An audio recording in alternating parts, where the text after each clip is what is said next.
Bonjour, merci beaucoup d'être ici. Bonjour. Bonjour. Alors, on vient de le voir avec la vidéo du temps et mon collègue Anouche y faisait allusion à l'instant. La technologie en général et l'intelligence artificielle en particulier pose un enjeu de confiance.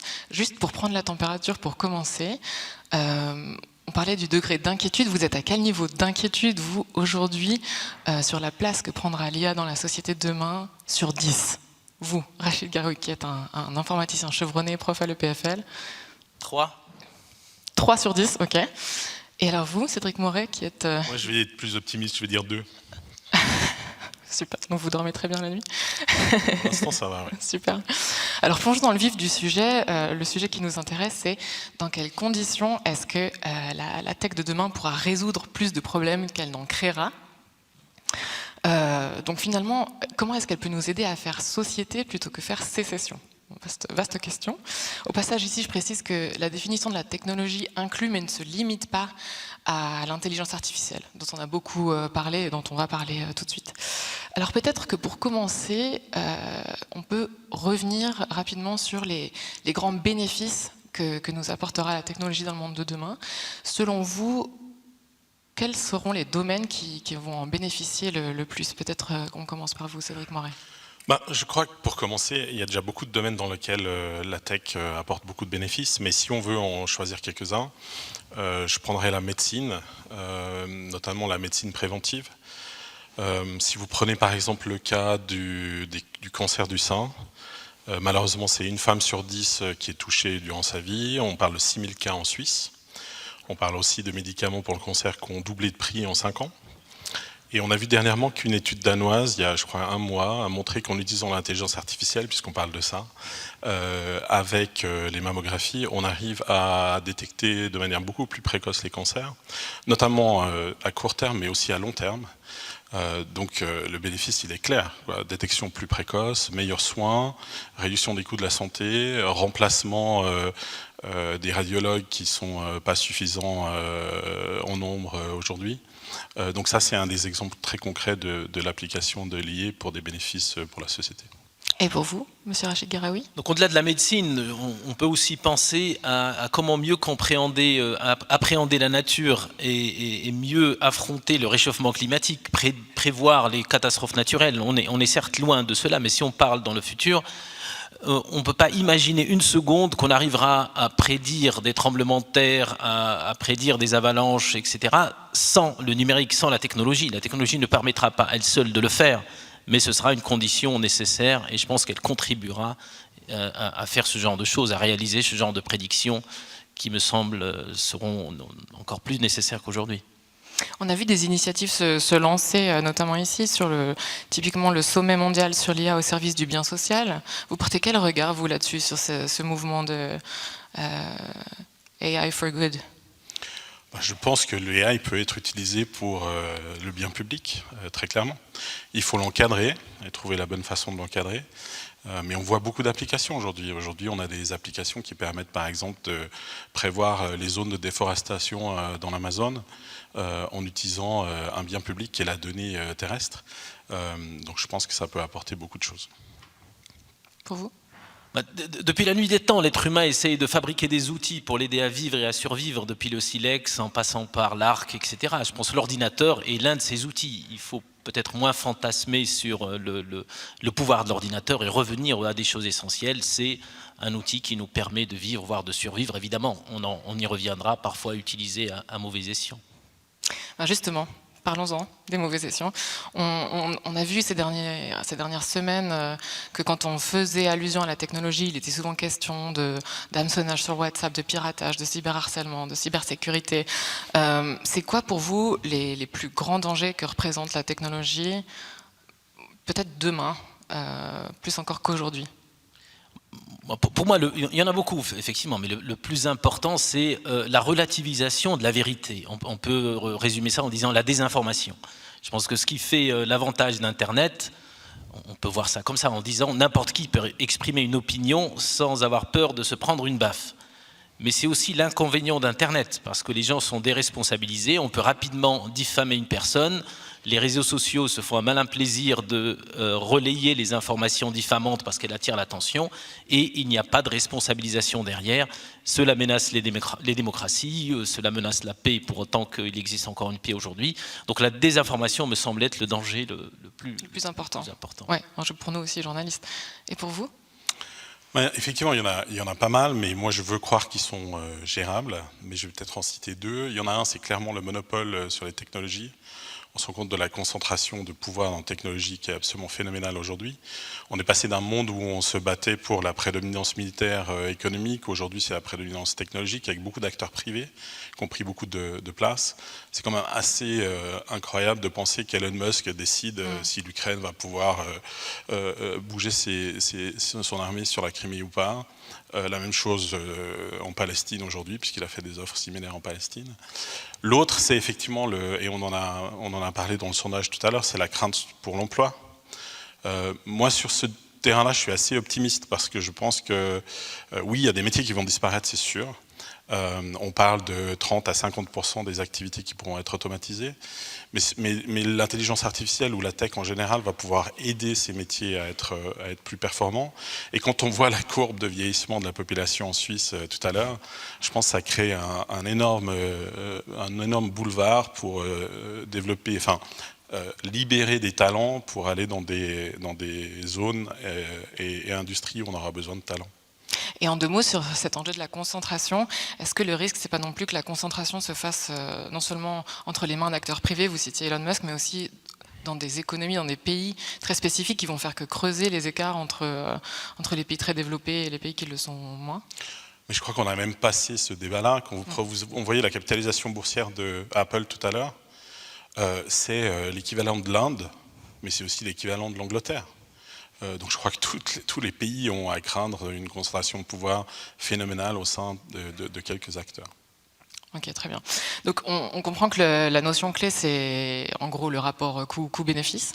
Souvent, pour cette question du rapport coût-bénéfice, ce qui revient, c'est l'idée d'une tech qui serait responsable. Même si ce mot, je trouve que pour le commun des mortels, reste un peu abstrait. C'est quoi pour vous une tech responsable, Rachid Garaoui ? Alors pour éviter la langue de bois et le fameux sketch du bon et du mauvais chasseur, on peut revenir à ce qui se passe aujourd'hui sur Internet.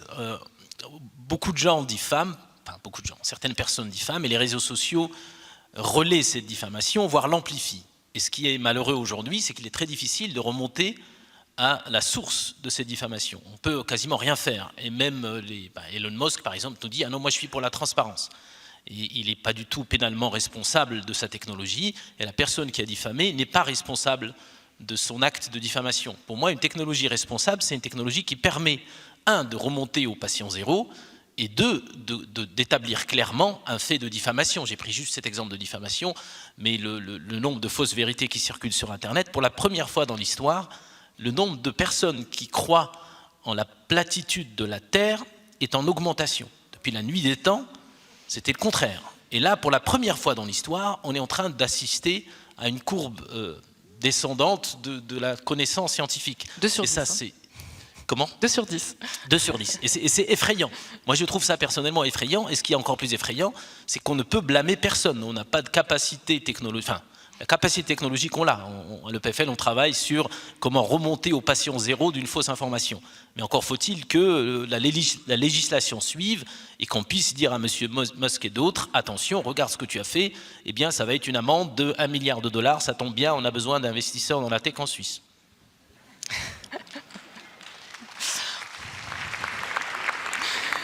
Et pour vous ? Non, mais j'abonde dans ce sens-là. Au-delà des éléments de transparence dont vous parlez et des éléments éthiques et moraux, je crois qu'il y a une tech responsable, c'est une tech qui amène des bénéfices largement plus forts que les coûts à la société. Or, on voit, c'est pas évident aujourd'hui. Une requête d'intelligence artificielle ChatGPT, c'est 10 fois le coût énergétique d'une requête Google. Donc c'est pas gagné. La nouvelle requête Microsoft, ce sera 20 fois. Donc on voit qu'il y a des arbitrages à faire. entre les bénéfices que la tech va apporter et les coûts, et clairement des responsabilités à prendre pour les gens qui amènent ces technologies au niveau de la société, pour prendre en compte ces arbitrages. On pourrait par exemple typiquement imaginer, on a inventé il y a quelques années le bilan carbone pour faire un progrès majeur dans la question de l'environnement. On pourrait imaginer un bilan de technologie responsable qui permettrait d'avoir un étalon. Mais c'est qui on ?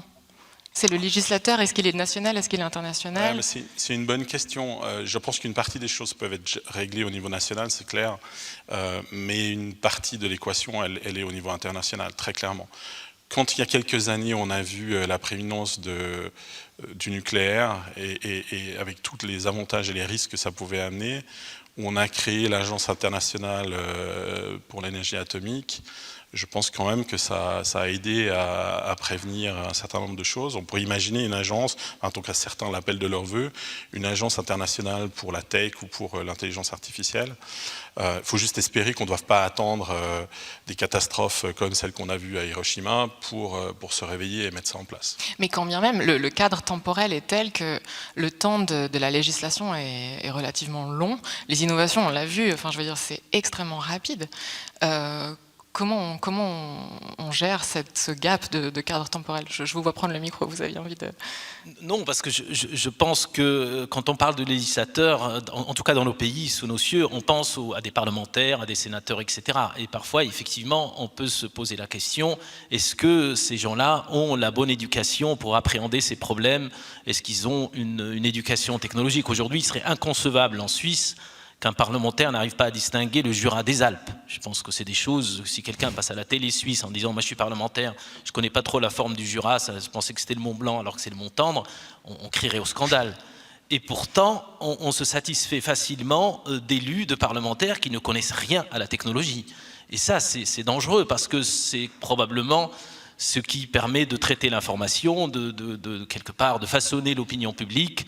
Et si nos représentants à Berne ou ailleurs ne connaissent pas la technologie, je pense que c'est un peu grave. Donc pour réduire ce temps long en temps rapide, il faudrait, je pense, faire passer un petit examen à l'EPFL, à nos élus pour maîtriser la technologie. Ils vont adorer. Si je peux rebondir, en même temps, je pense que c'est utopique de penser que tous les parlementaires vont être capables de maîtriser des choses aussi complexes.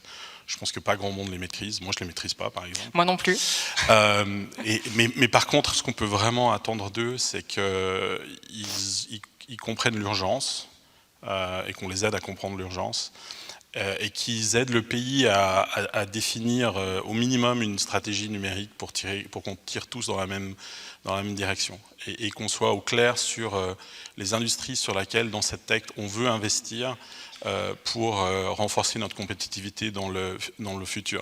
Je pense que si on reste simplement passif et qu'on on regarde passer le train, on va vraiment louper des opportunités assez importantes. Et au-delà des parlementaires, comment les citoyens lambda qui essayent de suivre tout ce qui se passe et les innovations qui s'enchaînent, comment est-ce que nous, on peut tenter de prendre les bonnes décisions ou participer à aller dans la bonne direction, au moins ? Moi, je pense que la notion on aime beaucoup parler de protection de la vie privée des citoyens, c'est-à-dire en disant leurs données ne doivent pas être quelque part spoliées, volées par les GAFAM ou les BATX. Mais je pense qu'il faut aussi responsabiliser nos concitoyens aux données qu'ils mettent. C'est-à-dire que non seulement il faut qu'on protège leurs données, mais il faut aussi qu'ils soient responsables des informations qu'ils postent sur Internet ou qu'ils relaient. Parfois, dans certaines discussions, les gens disent « Ah ben j'ai vu une vidéo sur Internet », comme si c'était la preuve que ça y est, la personne a gagné un débat et puis qu'elle va relayer cette information. Encore une fois, responsabiliser les gens à ce qu'ils mettent sur Internet eux-mêmes ou à ce qu'ils relaient me semble être quelque chose d'important. Et puis pour nos enfants, je pense que jusqu'à nouvel ordre, il faudrait leur interdire Internet jusqu'à l'âge au moins de 12 ans. Oh wow. Bon, je ne suis pas sûr d'être aussi drastique, mais c'est clair que je pense que ce serait utile d'inculquer à nos enfants un esprit très critique vis-à-vis de ce qu'ils regardent et avec quoi ils jouent sur Internet, ça c'est sûr. Alors, j'ai pas sorti du chapeau le 12, c'est en discutant avec mes enfants, j'en ai 4. qui sont entre 21 et 25 ans. Je me suis battu avec eux pour pas qu'ils accèdent à Internet trop quand ils étaient petits. Évidemment, ils se sont révoltés. Mais aujourd'hui, quand je leur pose la question, est-ce que vous pensez que j'aurais dû vous interdire Internet? Oui, absolument. Jusqu'à quel âge? 12 ans. Ils étaient unanimes. Donc on peut aller jusqu'à 11, 10. Mais je pense que quand on sait que Bill Gates a interdit Internet chez lui, on se dit, il s'y connaît un petit peu. Des conseils pour les parents dans la salle. Peut-être pour finir, il y a 1 an, à peu près, personne n'avait entendu parler de ChatGPT. Aujourd'hui, certains de ses créateurs évoquent dans la presse une menace existentielle pour l'humanité. J'ai un peu envie de vous demander comment est-ce qu'on en est arrivé là et vers où on va, selon vous? Disons, ça me semble être de l'ordre du fantasme pour la raison suivante. Peut-être que c'est le scientifique matérialiste qui parle. Quand on programme des ordinateurs ou des IA, comme on aime le dire, pour attirer l'attention, on les programme pour jouer aux échecs, on les programme pour déceler un cancer, etc. L'être humain ou l'être vivant de manière générale semble avoir été programmé pour vivre et pour survivre. Et on a du coup développé la peur, l'empathie, l'amour, etc., qui semblent être des mécanismes nous permettant de vivre et de survivre. Tant qu'on ne programmera pas nos ordinateurs pour vivre et pour survivre, d'ailleurs on ne peut pas le faire parce qu'on ne comprend pas ces mécanismes, mais tant qu'on ne le fera pas, je pense qu'on ne craint rien. Maintenant, si des gens s'amusent à dire à l'ordinateur, écoute, tu survis, quelle que soit la stratégie, les moyens que tu dois mettre en œuvre pour survivre, ça peut-être qu'on pourra avoir quelques soucis. On parlait de Bill Gates tout à l'heure. Lui aussi peut se tromper puisqu'il disait qu'il y a 6 mois, il pensait que l'intelligence artificielle n'avait pas du tout réalisé ce qu'elle a été capable de réaliser dans les 6 derniers mois. Mais je partage votre avis. Moi, cette crainte de la fin du monde en étant capable de mettre la conscience humaine dans un ordinateur, j'y crois pas vraiment. On n'a pas vraiment défini ce que c'est que la conscience aujourd'hui, donc il faut déjà commencer par ça. Donc je pense qu'on est quand même à des années de mettre la conscience dans un ordinateur. Par contre, ce que je trouve un peu plus réaliste, mais encore très lointain aussi, c'est que l'être humain doué de conscience puisse lui acquérir des super pouvoirs et de la super intelligence qu'on va mettre à sa disposition. Et dans ce cas, on aura effectivement un cumulé de conscience et de super intelligence qu'il va falloir maîtriser, ça c'est sûr. Le petit bonus philosophique, c'est quoi pour vous le propre de l'humain, ce qui restera le propre de l'humain dans les décennies qui viennent? Peut-être pour vous, Rachid Garaoui? Encore une fois, le propre de l'humain ou de l'être vivant, c'est d'être programmé pour vivre. Je vois pas d'autres mécanismes propres à l'humain qui ne pourraient pas un jour être représentés par un algorithme. Donc encore une fois, peut-être que je suis peut-être trop matérialiste. Pour moi, la conscience, tout ça, ce ne sont que des algorithmes.